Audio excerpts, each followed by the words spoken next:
네, 벌써 금요일입니다. 네, 빠르지요?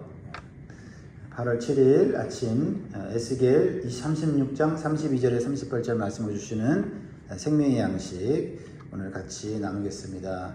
기도 제목으로 한번 말씀을 기억하면 좋겠어요. 따라 하시기 바랍니다. 회복의 순서를 올바로 아는 믿음을 주소서. 아멘.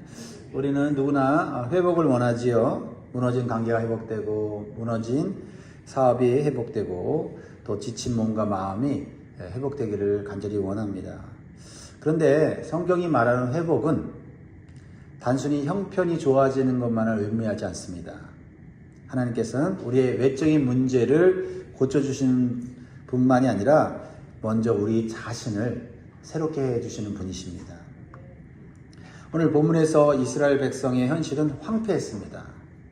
성읍은 무너졌고요. 땅은 버려졌고요. 백성들은 흩어졌습니다. 아무것도 없습니다. 사람의 눈으로 보면 다시 일어서기 어려운 상황이었다라는 겁니다. 그러나 하나님께서는 놀라운 회복의 약속을 주십니다. 그런데 하나님께서는 회복의 약속만 주시는 것이 아닙니다. 하나님의 은혜로 회복을 경험하는 백성들의 자세, 믿음에 대해서 오늘 말씀하고 있다는 거죠. 그러므로 우리는 회복만 바라는 게 아니라 하나님 회복할 때 나의 믿음의 자세가 무엇인지 알고 싶습니다. 이렇게 오늘 말씀을 읽으면서 우리가 질문하고 배워야 되겠습니다. 자, 첫 번째 우리에게 주시는 교훈은요. 하나님의 은혜는 참된 회개를 일으킵니다.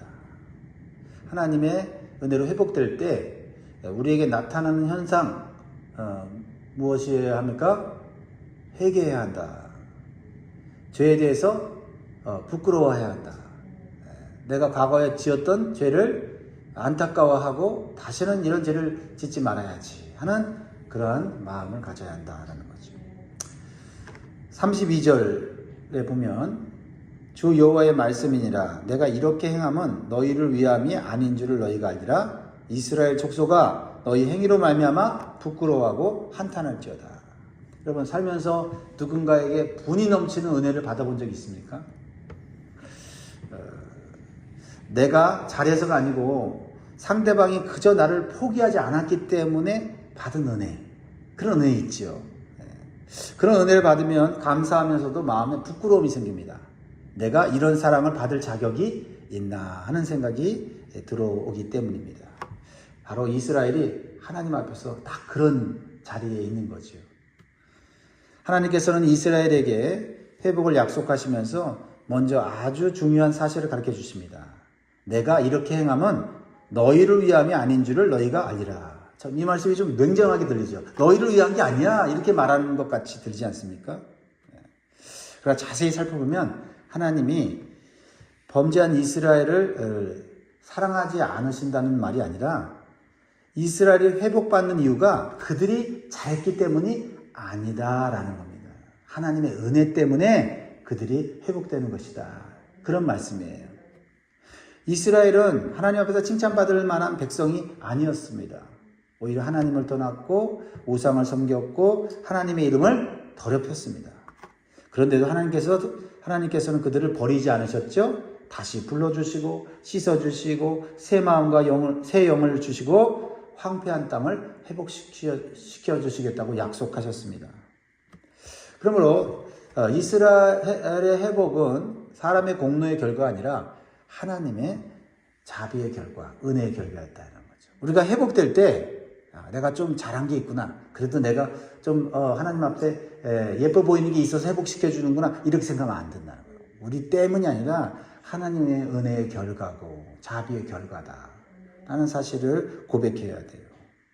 그래서 하나님께서는 이 이스라엘 백성들에게 올바른 믿음의 자세를 말씀하시죠. 너희 행위로 말미암아 부끄러워하고 한탄할지어다.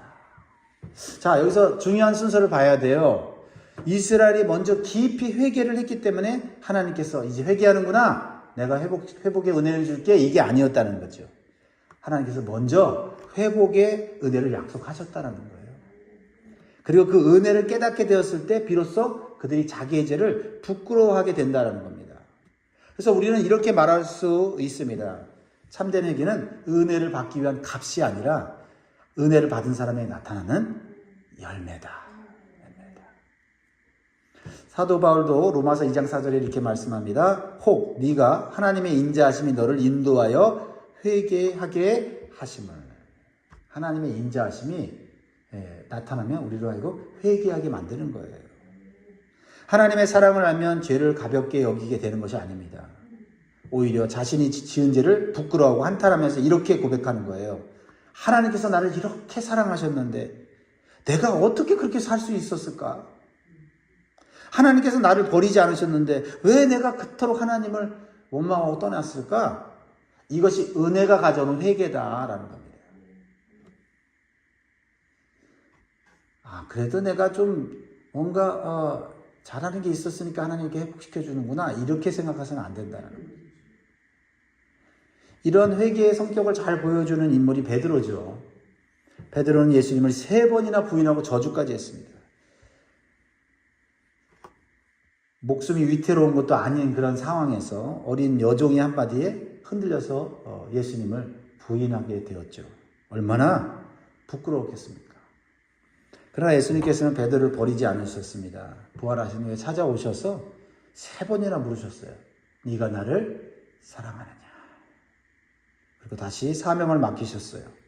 베드로의 눈물은 정죄에서 나온 것이 아니라 자신을 포기하지 않으신 주님의 사랑 앞에서 터져 나온 눈물이에요. 은혜는 죄를 없었던 걸로 만드는 것이 아닙니다.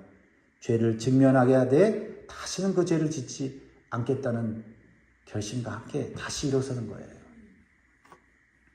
그래서 은혜를 받았는데 은혜를 망각한 사람들은 똑같은 죄를 짓는 거죠. 그래서 동일한 죄를 짓는 사람들 보면 사실은 은혜를 받았다고 말로는 하지만 은혜를 모르는 거예요. 우리가 여기서 반드시 구별해야 될 것이 있는데요. 성경이 말하는 부끄러움과 자기 혐오를 구별해야 돼요. 나는 아무 가치가 없어. 나는 아무것도 할 수 없는 사람이야. 이런 생각에 빠지는 것은 성경적 회개가 아니에요. 복음적 회개는 이렇게 고백하는 거예요. 나는 죄를 지었어. 하나님 앞에서 참 부끄러워. 그러나 하나님의 은혜가 더 크다. 하나님의 은혜가 더 큽니다. 하고 찬양하고 감사하는 사람이에요. 죄 때문에 자기 자신을 파괴하는 것이 아니라 죄를 인정하고 하나님께로 돌아가는 거지요. 그래서 우리가 회복될 때 착각하지 말아야 되는 것은 건강이 회복됐다면 내가 관리를 그동안 잘해서 회복되었다 라고 생각해서는 안 됩니다. 사업이 망했다가 다시 살아났다면 역시 내 판단이 좋았어 라는 생각이 올라오면 안 돼요. 모든 것이 하나님의 은혜입니다. 하나님의 은혜 앞에서 내 자신을 살펴봐야 돼요. 그래야지 다시 교만해지잖아요.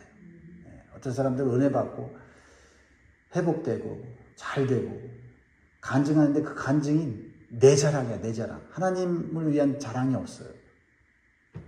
은혜 받았다 말하는데 내가 그래도 수고했고 내가 노력했고 내가 열심히 했기 때문에 이렇게 하나님이 나를 보고 은혜를 줬다.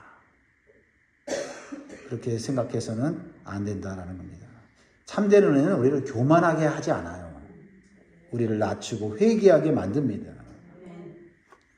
사랑하는 성도 여러분, 하나님의 은혜를 깊이 깨달아 자신의 죄를 정직하게 바라보고 날마다 하나님께로 돌아가는, 가까이 가는 참된 회개의 복을 누리시기를 주의 이름으로 축원드립니다.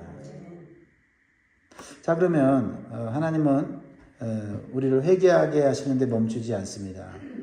회개하는 마음이 어디로 나아가는지 오늘 그 다음 말씀이 우리에게 가르쳐주고 있는데요. 두 번째로 주시는 교훈은요. 하나님은 먼저 사람을 정결하게 하시고 그 다음 환경을 회복시켜 주십니다. 우리는 보통 이렇게 기도하지요. 하나님, 먼저 내 형편을 좀 바꿔주세요. 문제만 해결해 주시면 제가 잘 믿겠습니다. 이번 사업만 잘 되게 하시면 정말 열심히 충성하겠습니다. 그런데요, 환경이 먼저 풀리면요, 마음이 저절로 따라올 것이라고 생각하는데 그렇지 않아. 인간은 참 간사해서 환경이 먼저 풀리고 상황이 먼저 좋아지면 하나님이 열심히 믿겠다는 마음 싹 사라져요. 그리고 이 정도만 하면 되지 하고 결심이 무너지는 때가 한두 번이 아닙니다. 그래서 33절의 말씀에서 우리가 주목해야 될 것은 회복의 순서예요. 하나님께서 무엇을 먼저 하십니까? 내가 너희를 모든 죄악에서 정결하게 하는 날에. 그리고 그 다음에 성읍들에 사람이 거주하게 하며 황폐한 것이 건축되게 할 것인지라고 말씀하세요. 마음의 정결이 먼저예요. 네. 마음의 정결이. 그 다음에 건축은 그 다음이에요. 다시 말해서 사람의 내면의 회복이 먼저이고 환경의 회복이 그 다음이다라는 겁니다. 그래서 하나님께서 우리를 회복시키실 때 우리의 상황 환경보다 우리의 마음을 먼저 보시는 거예요. 환경이 바뀌고 사람이 바뀌지 않으면요 똑같은 문제가 계속 반복될 수가 있습니다. 그래서 어떤 사람은 하나님 은혜로 고침받고 또 같은 문제에 빠지고 또 회복되고 또 같은 문제에 반복되면서 신앙이 자라지 않고 맨날 그 수준에 머물러 있는 사람들이 있어요. 집에 물이 새고 있다고 하고 한번 생각해 보세요. 물이 새서 바닥에 물이 고이면 막 닦죠. 그럼 집안이 깨끗한 것 같아요. 근데 문제가 없습니까? 지붕에 물이 새는데 물이 새는 거를 고쳐야지 물이 떨어지면 바닥을 열심히 닦아서 야 해결됐다 라고 생각하면 안 된다 이 말입니다. 문제의 근원을 고쳐야 한다는 거죠. 우리의 삶의 문제도 마찬가지입니다. 겉으로 나타난 문제만 해결한다고 해서 모든 것이 해결되는 게 아니에요. 사람과의 관계가 깨어졌다면 단순히 화해만으로는 부족합니다. 내 안에 교만과 미움이 고쳐져야 돼요. 그래야지 또 사람과 다투지 않고 사람과 문제가 생기지 않는 거 아닙니까? 재정에 문제가 있다면 돈만 많아지는 것이 해결책이 아니에요. 내 안에는 탐욕과 잘못된 소비 습관이 있다면 또 재정에 문제가 생기고 또 우리는 고통을 당하게 되는 것입니다. 믿음이 침체되었다면 문제 해결이 진짜 회복은 아닙니다. 하나님과의 관계가 먼저 해결돼야 된다라는 겁니다. 이스라엘 백성의 경우도 마찬가지입니다. 바벨론에서 자기 땅으로 돌아온 것만으로 충분하지 않다는 거예요. 다시 예루살렘에 돌아왔는데 마음의 이전과 같으면 어떻게 해요? 똑같이 우상 숭배하고 쾌락을 즐기고 하나님을 믿으면서도 또 세상을 사랑하게 되는 거죠. 그래서 하나님께서는 앞선 우리가 읽은 말씀 26절 어제 말씀이죠. 26절에서 미리 말씀하셨죠.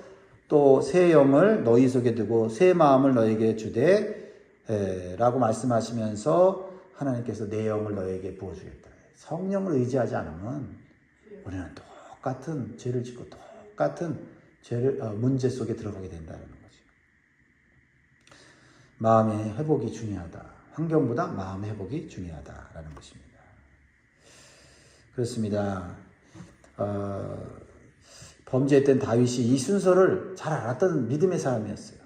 그렇죠? 다윗은 범죄한 이후에 선지자의 책망을 받았을 때 먼저 자신의 무너진 왕권이나 백성의 신뢰를 먼저 구하지 않았어요. 시편 50편 10절에 보면 이렇게 기도해요. 하나님이여 내 속에 정한 마음을 창조하시고 내 안에 정직한 영을 새롭게 하소서. 왕권을 회복하고 백성들의 존경을 받는 건 그건 두 번째예요. 내 영이, 내 마음이 하나님 앞에서 정결해져야 된다. 그래서 우리는요, 회복을 그저 예전처럼만 되면 좋겠다 생각하면요, 그 모자란 거예요. 하나님께서 우리를 회복시킬 때는 이전보다 더 좋은 믿음으로 나아가기를 원하시는 거예요. 고난 이전보다 하나님을 더 의지하게 하십니다. 실패 이전보다 더 겸손하게 만드세요. 상처 이전보다 다른 사람의 아픔을 더 이해하는 사람이 되기를 원하십니다. 그러니까 하나님의 회복의 은총은 단순한 복구가 아니고 새로운 사람으로 만들어가는 거다. 그렇죠? 그래서 믿음의 사람은 실패하고 아프고 고난을 겪고 나면 어떻게 해요? 더 겸손하고 더 부드럽고 더 아름다운 모습으로 변화돼서 하나님 앞에 서는 것 아닙니까? 그러므로 우리가 어려움을 만났을 때 이렇게만 기도하면 안 돼요. 하나님 이 문제를 해결해 주십시오. 라는 기도로 끝나면 안 되고 하나님 이 문제를 통해 저를 고쳐주세요. 제 마음에 잘못된 부분을 보게 해주세요. 그러니까 아플 때 내 자신을 잘 보게 되거든요. 너무 우리가 건강을 빨리 회복해버리면 우리가 봐야 될 우리의 죄, 우리의 모습에 끊어야 될 습관들을 못 봐요. 저도 다리를 다치고 또 고통을 겪으면서 여러 가지를 많이 배우는 것 같아요. 내 자신의 부족한 부분, 교만했던 부분, 그리고 내가 하려고 했던 부분, 의도적이지 않는데도 불구하고 그런 숨겨진 죄들이 있더라라는 겁니다. 사랑하는 성도 여러분, 형편만 좋아지기를 구하지 말고 먼저 내 마음이 깨끗해지기를 구하시기 바라요. 자, 그렇다면 하나님이 이렇게 회복을 주셨다면 우리가 가만히 그 약속을 기다리기만 하면 이루어지는 것일까요? 오늘 본문에는 뜻밖에도 우리에게 하나님이 요구하시는 게 있어요. 회복하시면서 요구하시는 게 있어요. 세 번째로 주시는 말씀은요, 하나님의 약속 성취는 기도를 필요로 한다라는 겁니다. 37절이요. 오늘 핵심적인 메시지라고 볼 수 있어요. 37절 시작. 주 여호와께서 이같이 말씀하셨느니라. 그래도 이스라엘 족속이 이같이 자기들에게 이루어 주기를 내게 구하여야 할지라. 내가 그들의 수요를 양떼같이 많아지게 하되. 자, 하나님께서 앞에서 여러 번 회복의 약속을 확실하게 주셨죠. 33절에는 내가 정결하겠다. 34절에는 황폐한 땅이 다시 경작될 것이다. 35절에는 에덴 동산같이 될 것이다. 36절에는 더욱 분명히 말씀하시죠. 나 여호와가 말하였으니 이루리라.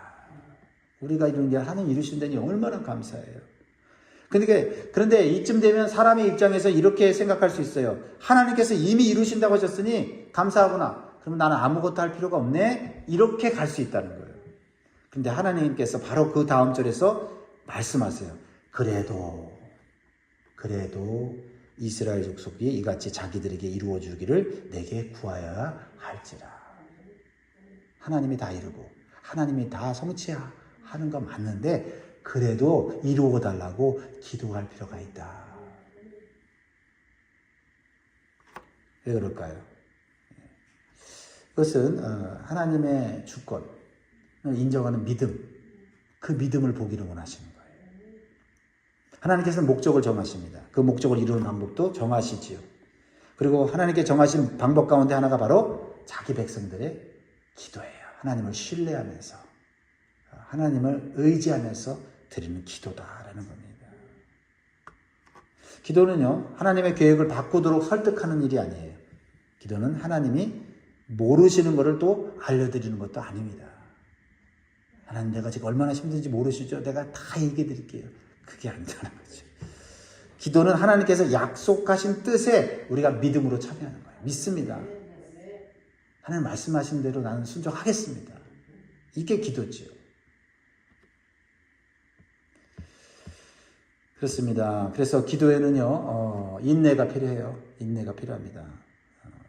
하나님께서 이루어 주실 것을 믿고 기다리고, 참고, 그러면서 하나님을 신뢰하면서 가는 그 과정이 필요한 거예요. 그래서 기도가 필요합니다. 그래서 히브리 10장 36절에 너희에게 인내가 필요하면 너희가 하나님의 뜻을 행한 후에 약속하신 것을 받기 위함이라고 말씀하셨습니다. 그렇습니다. 하나님의 약속이 우리에게 들려졌다 하고 그 약속이 성취된다고 약속을 주어졌어도 우리는 그것을 붙잡고 기도해야 될 줄 믿습니다. 이루어질 때까지 기도해야 돼요. 마지막으로 회복의 최종 목적은 뭘까요? 최종 목적은 하나님의 이름이 알려지는 거예요. 하나님의 이름이 알려지는 거예요. 에스겔서를 제가 처음 시작할 때도 말씀드렸지만 계속 읽으면서 반복되는 표현이 있죠. 그들이 나를 여호와인 줄 알리라. 잘 아시네요, 이제는. 이것이 하나님의 회복의 최종 목적이에요. 내가 회복된 다음에 나 이렇게 회복됐다 하면서 나를 드러내는 게 아니라 하나님이 하셨다. 하나님이신 것을 드러내야 된다. 여러분, 이스라엘이 막 무너졌을 때, 비참하게 무너졌을 때 주변 나라 이방 민족들이 이렇게 생각했잖아요. 야, 이스라엘 하나님 대단한 줄 알았더니 별것 아니구나. 그들의 하나님이 자기 백성도 못 지키는구나. 그러니까 이스라엘 백성들이 죄 때문에 하나님의 이름이 열방 가운데 더럽혀졌어요. 하나님 그런 건 아닌데, 그렇죠? 그러나 하나님께서 이제 그 황폐한 땅을 다시 회복시키잖아요. 사람들이 돌아오고 무너진 성읍을 다시 건축하게 하시잖아요. 에덴 동산처럼 만들어 주시잖아요. 그것을 바라본 이방인들이 어떻게 이제 고백하게 될까요? 야, 그 하나님 대단하네. 다 망한 것 같은데 살려내네. 그러면서 이스라엘이 대단한 게 아니라 하나님 대단하시다. 야, 저렇게 하나님 버리고 범죄한 백성도 하나님 회복시키시는구나. 이것이 회복의 목적이다. 그렇습니다. 그렇습니다. 우리의 삶도 이러한 회복의 은총이 임할 때 하나님의 이름이 드러나도록 우리는 자랑해야 돼요. 내 자랑이 아니라 하나님 자랑. 우리는 그래서 함께 모여 기도하고 또 은혜를 나눌 때 하나님을 높이는, 하나님의 회복의 그 은혜를 우리는 나누는 그런 우리가 되어야 될 줄 믿습니다. 예수님께서도요, 마태복음 5장 16절 이렇게 말씀하셨잖아요. 이같이 너희 빛이 사람 앞에 비치게 하여 그들로 너희 착한 행실을 보고 하늘에 계신 너희 아버지께 영광을 돌리게 하라. 사람들이 우리의 착한 일을 보고, 아유, 참, 예수 믿으니까 착해졌네. 당신 정말 착한 사람이야. 훌륭한 사람. 이게 아니라는 거죠.